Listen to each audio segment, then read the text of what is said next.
Fala galera, fã de NBA, fã de basquete, amigo do Bola Laranja, eu, André Fantato, no ar com vocês para mais um episódio especial do nosso podcast, um mini podcast, um curtinhas, chame como você quiser, porque hoje é dia da gente falar do assunto do apoiador.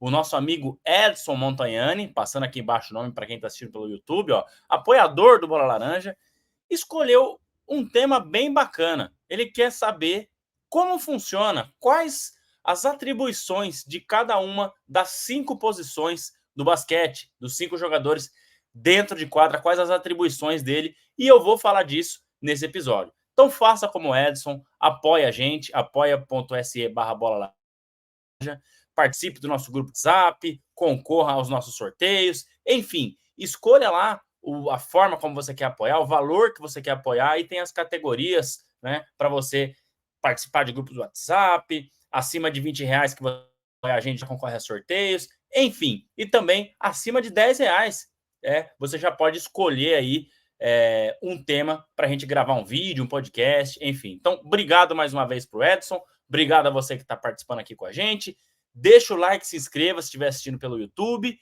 e também, se estiver ouvindo pelo Spotify, Google Podcast e Apple Podcast, não se esqueça de seguir o nosso podcast para receber as notificações aí e também avaliar com 5 estrelas, se possível. Beleza? As nossas redes sociais para você, como sempre, lembrar, @bolalaranja.oficial no Instagram e no Threads, e no Twitter, que já não está online, mas quando voltar, quem sabe um dia, né, o X, Belaranja Oficial. Certo?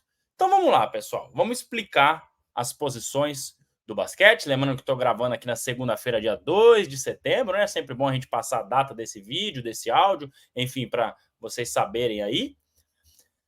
E vou colocar aqui na tela, para quem está acompanhando com a gente, as 5 posições do basquete, né? Todos os times estão com 5 jogadores em quadra, certo?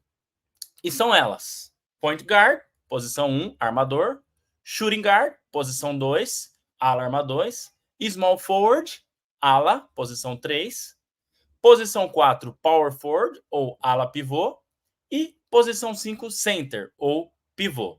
Vou falar de cada uma delas para vocês e quais são as atribuições de cada uma delas. Eu vou começar, pessoal, com a posição mais importante do basquete para mim, tá? Que é a posição de número 1, a posição conhecida como point guard em inglês, traduzindo armador. Tradução literal, né? Mas aqui no Brasil a gente chama de armador a posição número 1, tá? E quais são as atribuições de quem joga na posição número 1?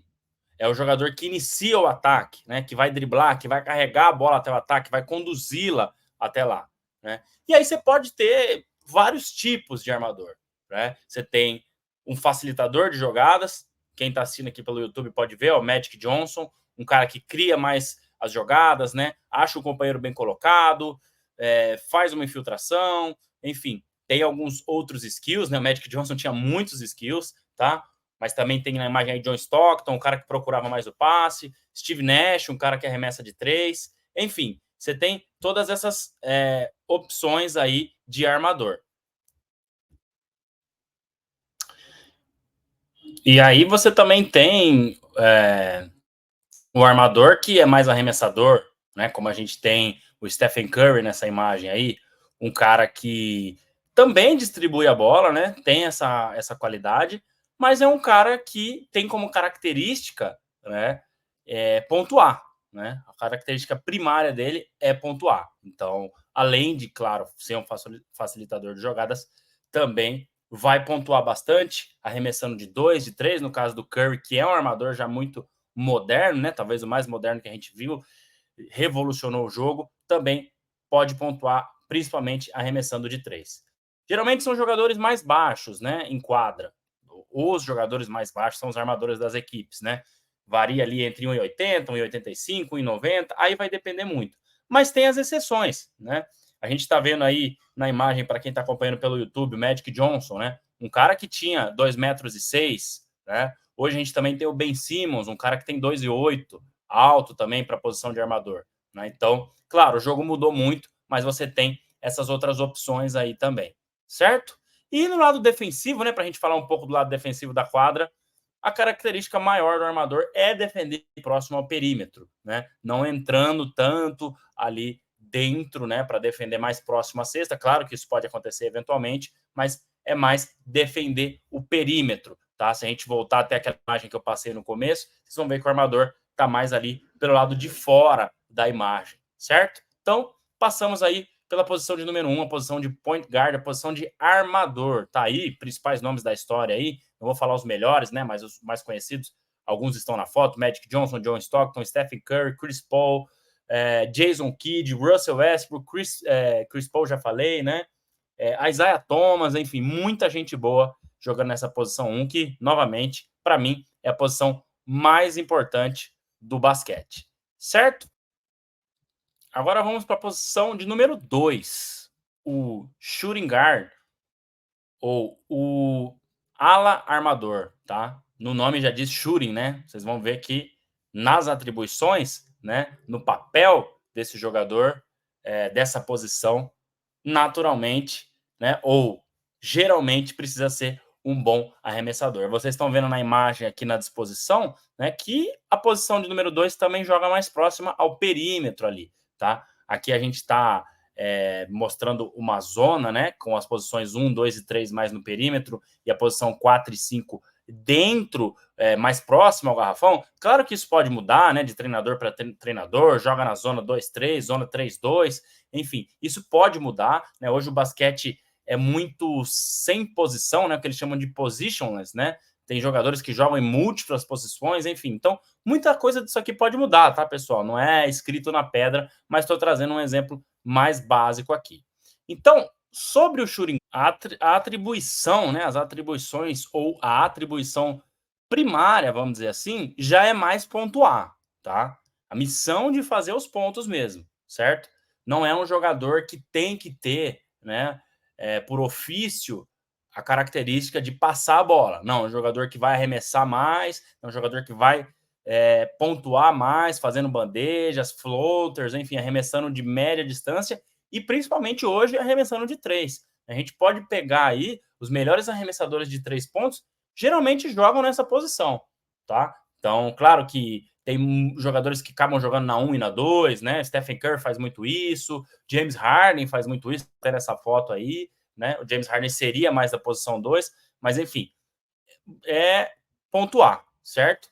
É esperado que tenha essa qualidade do arremesso, tá? Acho que a grande maioria deles tem, mas para você ser um bom shooting guard, um bom ala armador, você tem que ter um bom arremesso, tá? Seja de meia distância ou principalmente de 3 hoje.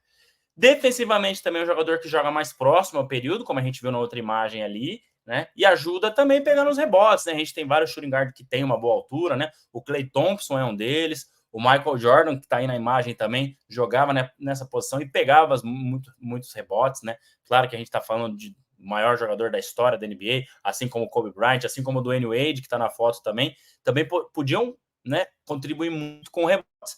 Não é assim essencial, mas se tratando de um jogador já um pouco mais alto, mais atlético, né, é importante que ele tenha essa característica, certo? E os principais nomes na história aí, alguns já falei aqui da foto, né, Michael Jordan, Kobe Bryant, Dwayne Wade, que particularmente para mim é um dos caras que eu mais gostava de ver jogar, Klay Thompson, e tem aquele modelão mais defensivo, que eu vou dar aqui principal nome na história por ser totalmente defensivo e o contrário do que essa posição pede, que era o Tony Allen, um cara que não arremessava tão bem, mas que defensivamente era um monstro, defendendo muito bem o perímetro, né? Era um carrapato e tinha minutos em quadra. Então você também tem essas variações aí, mas claro, o mais importante aqui é pontuar, é arremessar bem. Beleza? A gente volta aqui para a imagem, então, da disposição em quadra, tá? Aqui o small forward, nós vamos falar agora, que é na posição de número 3, conhecido como ala, né? Em português a gente chama de ala. Aqui, no caso, ele está mais aberto, né? Jogando mais próximo ao perímetro, mas pode ser um cara que joga mais próximo à cesta. Enfim, pode ter essas atribuições. Porque aí, pessoal, a gente entra no seguinte: a gente está falando de uma posição, né? O small forward, posição de número 3, o faz tudo dentro de quadra, tá? É o cara que pontua, é o cara que pega rebotes, é o cara que cria jogadas, que geralmente também tem um bom arremesso, e é o cara que também tem uma boa defesa, tá? Então, a posição 3 geralmente, né, precisam ser jogadores com um pouco mais de força, um pouco mais de altura, né, e que sejam esse faz tudo, né? Vai conseguir criar jogadas no perímetro, como também próximo à cesta, vai conseguir defender no perímetro, como também próximo à cesta, um bom passe, né, geralmente um jogador que talvez não seja tão rápido quanto um armador ou um alarmador, né, até por serem mais baixos, mais leves, né, mas que também tem que ter velocidade. Né? Claro que a gente tem exemplos aí como o da tela, né? O LeBron James, que joga de small forward, né? Já passou por várias posições durante a carreira, né? Ultimamente tem até jogado mais na posição 4 de power forward, mas small forward por boa parte da carreira. É um cara que tem muita velocidade também, muita explosão, mas nós estamos falando de um cara que é monstro fisicamente, tá?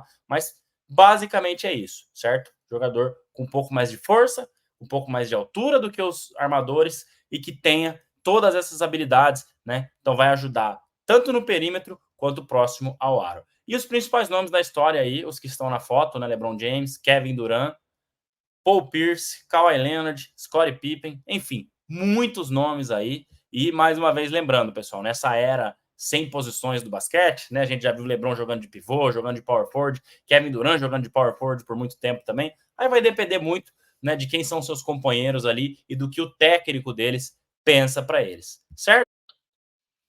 Agora, pessoal, nós vamos mais para o front court, né? A posição 3 também faz parte do front court, né? Só para vocês entenderem, nas posições existe o back court, que seria a parte de trás da quadra, que seriam os armadores, né? Posição 1 e 2, e o front court, que pode entrar a posição 3 também, que eu acabei de falar, mas principalmente a posição 4 e 5, tá? E agora nós vamos falar da posição 4, que já é o ala pivô, ou power forward, ou ala de força, né? Como era chamado, aí hoje é mais difícil ouvir falar o ala de força, né? Mas também era. E nessa posição, pessoal, principalmente antes, né? Quando era chamado de ala de força, realmente precisava de muita força, né? Vamos dar uma olhada na imagem aí. Kevin Garnett, um exemplo, né? Um cara que jogava duro demais, né? Usava muito corpo, enfim, jogava com muita raça, era um exemplo disso. Dennis Rodman, né, já bem mais defensivo, com poucos skills no ataque, mas que também tinha isso. Tim Duncan, Charles Barkley, Dirk Nowitzki, muito jogador bom, né, na história aí. Kevin McHale também, e o Anthony Davis aí, de um exemplo mais recente. Então, alguns jogadores da posição 4, né, falando mais da força aí. Jogador que tem como atribuições primárias, né, pegar rebotes, né, e pontuar próximo à cesta, tá? Novamente, hoje no basquete também arremesso de 3, porque praticamente todo mundo arremessa de 3 hoje, tá? Mas é um jogador que naturalmente pontua mais próximo à cesta, né? Acaba jogando muito de costas para a cesta, né, no famoso poste baixo, poste alto, enfim, recebe a bola de costas ali com o marcador às costas dele, faz o giro, vira um fadeaway, enfim, mas acaba jogando mais de costas para a cesta, né? Pode defender o perímetro e também próximo à cesta, né? Jogadores que são mais versáteis. Aí a gente vê o Anthony Davis, é um cara que consegue defender bem o perímetro, consegue defender bem próximo à cesta. Kevin Garnett também tinha essa mobilidade, enfim, muitos deles, né?